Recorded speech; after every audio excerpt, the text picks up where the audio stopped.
వాడి పేరేంటి?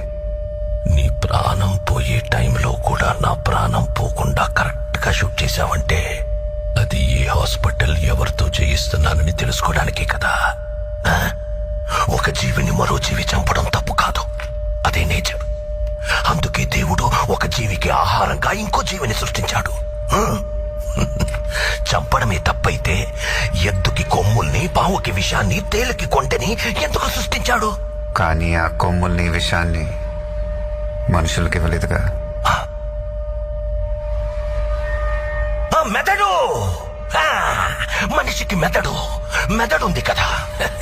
బలవంతుడే బతకగలడు. బలహీనులందరూ కలిసి వాళ్ళని వాళ్ళు కాపాడుకోవడానికి చేసుకున్నదే చట్టం.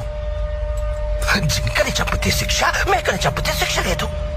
ఏ జింకలు తక్కువగా ఉన్నాయి, మేకలు ఎక్కువగా ఉన్నాయి. ఎక్కువగా ఉండడం మేకలు తప్ప? ఈ భూమి మీద మేకల కంటే ఎక్కువగా మనుషులున్నారు. వాళ్ళని చంపితే తప్పేంటి?